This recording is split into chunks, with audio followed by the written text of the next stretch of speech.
Salut à tous, ici on est le soir et ce soir j'avais envie de vous parler un peu de l'arrêt du portage qu'on a vécu récemment avec Jonas, mon deuxième enfant, qui a à l'heure actuelle 16 mois.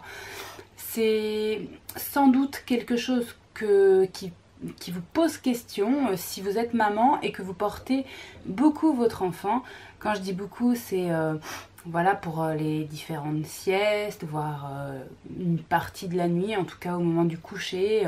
Voilà, c'est vrai qu'on a un discours autour de nous, souvent de attention, lui donner trop les bras, c'est lui donner de mauvaises habitudes et c'est partir pour des années de galère avec un enfant qui ne voudra jamais vous lâcher. Un petit peu, je caricature, mais c'est un petit peu ça qu'on entend quand même. Alors moi j'ai eu envie de faire cette vidéo parce que comme vous le savez si vous suivez la chaîne, nous on est quand même assez maternant ici chez nous et les questions qu'on s'est posées pour Enzo, notre premier enfant qui a à l'heure actuelle 4 ans, on se les pose plus pour Jonas. Donc on n'a pas forcément décidé de le mettre en écharpe dès le début, on s'était dit que si on pouvait s'en passer ça serait pas plus mal, mais on a vite constaté qu'il en avait besoin comme en avait eu besoin son frère, donc ben voilà, on a ressorti nos écharpes et quand Jonas a eu à peu près 1 mois, on a recommencé à le porter. Alors rapidement c'est devenu tellement indispensable que voilà, il a commencé à faire exclusivement ses siestes en intégralité en écharpe et les endormissements, tous les endormissements du soir en écharpe. Je faisais les siestes, Fabrice faisait les endormissements du soir. Il faut savoir aussi que au fur et à mesure de sa croissance, il est devenu sensible dans un premier temps au bruit, donc il a fallu que je lui fasse faire ses siestes en écharpe et dans le silence, donc à l'extérieur ça devenait compliqué.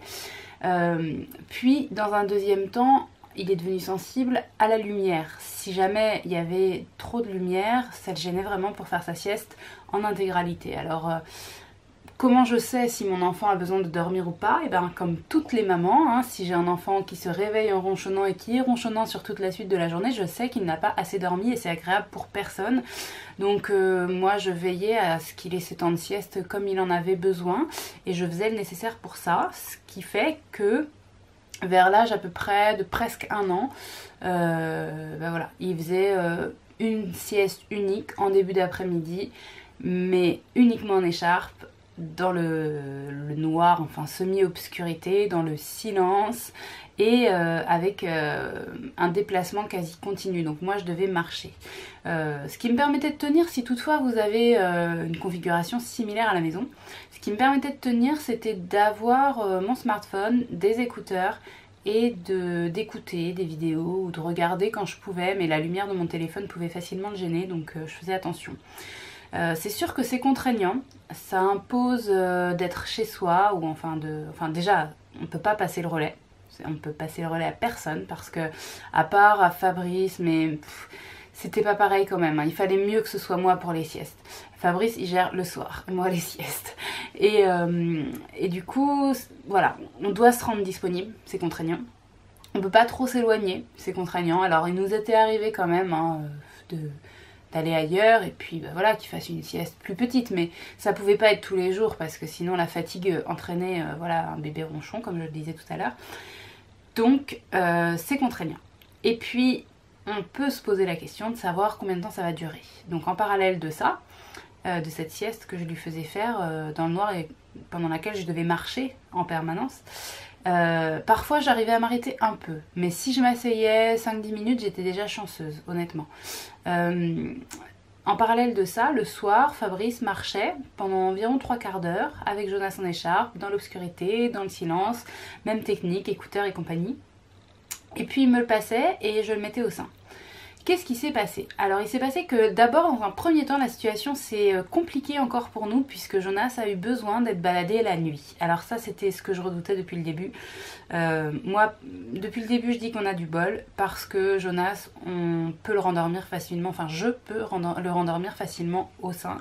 Et du coup depuis le début je trouve qu'il dort pas si mal parce qu'il se réveille, il tète, il se rendort, moi je me rendors, voilà. ça va. Effectivement, le nombre de tétés est parfois colossal, mais ça va. Les balades, par contre, la nuit, moi, je supporte pas. C'est vraiment, ma limite, elle est là. Donc, quand c'est arrivé, je crois que c'est arrivé vers octobre 2017. Là, on est en mars 2018, au moment où je tourne. Donc, quand c'est arrivé, je me suis d'abord accrochée.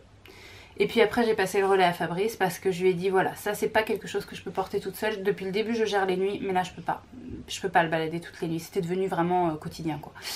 Donc on a eu cette période difficile qui a duré à peu près 2 mois où vraiment chaque nuit il fallait le balader, soit une fois, soit plusieurs fois dans la nuit et parfois pendant très longtemps. Donc ça c'était très dur. Parce que effectivement on était déjà fatigué et marcher la nuit dans le noir en portant un enfant, vraiment pour ceux qui l'ont vécu, vous savez comme c'est dur. Mais après, il est arrivé un jour où Jonas n'a plus eu envie d'être baladé, mais vraiment. Il nous l'a manifesté, voilà, il faisait en sorte de sortir de nos bras et du coup j'ai dit ok, tu veux plus être baladé, bah tant mieux, moi non plus, je veux pas forcément te balader. Donc voilà, il faut que tu te rendormes sur le matelas si tu veux pas que je te balade. Et ça lui allait très bien. C'était pas facile, mais il essayait et il a fini par y arriver. Et puis sans hurler pendant des heures, hein. Il se tortillait un peu et puis voilà, il s'est rendormi, il a repris le sein plusieurs fois, enfin voilà. Mais il voulait plus en tout cas qu'on le balade. Et arrivé aussi quelques soirs où j'arrivais un peu à l'endormir comme ça, aussi couché. Donc on voyait qu'il y avait un petit peu de changement de ce côté-là. Et puis il y a eu une grosse étape qui a été que mes tentatives à m'asseoir pendant la sieste étaient de plus en plus fructueuses. Je voyais que j'arrivais à m'asseoir de plus en plus longtemps, jusqu'à faire des siestes entièrement assises. Et à ce moment-là, je me suis dit, il est prêt à être posé. Parce qu'il a plus besoin du mouvement pour se rendormir régulièrement. Donc, d'abord, je l'ai posé juste à côté de moi dans mon lit, en gardant l'écharpe sur moi, paré à toute éventualité, le rebalader, lui le mettre au sein, etc.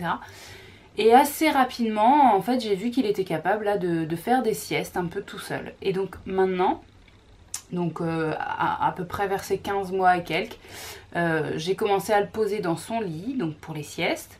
Je l'endors au bras, parce qu'il n'est pas capable de s'endormir pour une sieste comme ça dans un lit. Ça le fait un petit peu stresser. Donc je l'endors au bras, c'est rapide, c'est 5 minutes, donc pour moi c'est vraiment rien. Je l'endors au bras, je le pose alors qu'il dort, mais de plus en plus tôt, j'essaye, et je vois qu'il commence à percevoir que je le pose et que ça le perturbe pas plus que ça. Donc voilà, il commence à s'habituer à cette idée d'être dans son lit. Et puis après quand il se réveille, alors soit il a réussi à vraiment faire sa sieste, tout s'est bien passé, à ce moment-là, c'est cool, je le mets au sein, il se réveille, tout va bien. Soit il se réveille un peu trop tôt, je le mets au sein et la mise au sein le fait se rendormir pour la suite de sa sieste, voilà. Donc c'est pas encore complètement lisse, mais c'est quand même beaucoup mieux parce qu'en fait je ne mets plus l'écharpe du tout pour les siestes. Et Fabrice, lui, ne met plus non plus l'écharpe le soir. Il fait la même chose, il le berce, il le pose dans son lit et je le récupère moi au premier réveil qui peut être au pire 25 minutes après. Alors là c'est qu'il y a quelque chose qui va pas, son nez le gêne, quelque chose qui va pas. Et au mieux, on a eu du 3 heures plus tard, voilà, en gros. En général, ça permet en gros d'avoir notre soirée à deux. Je vais me coucher, Fabrice éventuellement se couche aussi s'il est fatigué, mais souvent c'est moi qui me couche en première, enfin tout le temps c'est moi qui me couche en première. Et puis, s'il est fatigué, il se couche avec moi, mais la plupart du temps, il se couche plus tard, et au moment où il se couche, moi j'ai déjà récupéré Jonas, voilà, et Jonas après je le récupère en cododo, mais ça c'est une autre histoire. Donc tout ça pour dire qu'à l'heure actuelle on n'utilise plus du tout l'écharpe, ni pour les siestes, ni pour les endormissements, ni pour la nuit, voilà, et j'ai même pas besoin de rebalader Jonas. Alors j'espère, vraiment je touche du bois, il y a plein de bois autour de moi, je touche du bois partout, à l'heure actuelle là, pourtant il y a eu beaucoup de nuits chaotiques, mais Jonas ne veut pas être bercé pendant la nuit à l'heure actuelle. Je sais pas, peut-être qu'il y aura des prochaines fois où il en aura besoin, mais en tout cas on est sorti de ce système de bercement systématique. Là le bercement c'est juste pour l'endormissement et après c'est ok. Le sommeil est suffisamment solide pour tenir une fois posé. Donc voilà, c'est ce que je voulais vous dire. Si vous êtes jeune maman ou juste peut-être que c'est pas votre premier, mais que vous, ça y est, là vous sentez que vous êtes vraiment très dépendant de l'écharpe, ne vous inquiétez pas. en temps et en heure, votre bébé sera capable de se détacher de l'écharpe et même il vous le fera sentir. Parce que vraiment, nous, c'est notre enfant qui nous a guidés. On n'a rien imposé. On était prêt à le porter pendant plus longtemps que ça. On n'avait pas décidé de faire un virage spécialement à ce moment-là. On avait plusieurs fois tenté des choses, sans tenter tous les jours, parce que voilà, tenter tous les jours quelque chose qui marche pas, c'est vraiment fatigant. Mais à diverses reprises, voilà, on avait tenté des choses. Et puis le jour où ça doit marcher, ça marche tout seul. Donc vous tracassez pas, le jour où ça devra marcher chez vous, ça marchera tout seul aussi. Voilà, donc j'espère que par cette vidéo vous serez un peu rassurés. Sachez que porter un enfant, ça a plein de vertus, tant sur le plan physique que sur le plan psychique. Donc n'écoutez pas les gens qui vous disent que c'est mauvais pour votre enfant, c'est complètement faux. Rassurez-vous, votre enfant à un moment, vraiment, c'est sûr et certain, voudra se détacher de ça. Après, c'est vrai que c'est pas tous les jours facile. Il y a des fois où on aimerait pouvoir faire autrement. Mais si on le fait, c'est en général parce qu'on n'a pas le choix. Hein. Nous, on a commencé le portage parce que Jonas était trop gêné par ses reflux gastro-ésophagiens. Et puis après, voilà, il avait vraiment besoin d'être beaucoup vertical, d'avoir un sommeil beaucoup soutenu parce qu'il n'arrivait pas à se détendre assez, enfin voilà, diverses choses. Mais en tout cas, il en avait besoin. J'imagine que si vous le faites chez vous, c'est parce que votre enfant en a besoin aussi. Donc voilà, courage et puis tenez bon le cap et au bout d'un moment, ça va se passer. Si vous avez des expériences qui complètent la mienne, n'hésitez pas tout de suite en commentaire. Et puis si vous voulez soutenir cette vidéo pour qu'elle soit bien diffusée par l'algorithme de YouTube, qui fonctionne, je sais pas trop comment d'ailleurs, vous me mettez un petit pouce, ce sera toujours ça, un petit pouce, un petit commentaire, enfin... Voilà, si vous n'êtes pas abonné, bien sûr, abonnez-vous parce qu'il va y avoir des vidéos qui vont continuer à arriver. C'est une chaîne dynamique, hein. Il y a 2 vidéos qui sortent par semaine, tous les lundis, tous les jeudis matin, à 6h30 pour être exact. Et voilà, c'est une vidéo, des vidéos qui parlent d'un petit peu tout. Je parle pas que de maternage, ou je parle pas que de parentalité positive, je parle de plein de choses en rapport avec la vie des parents. Des fois des choses très pratiques, des fois des choses...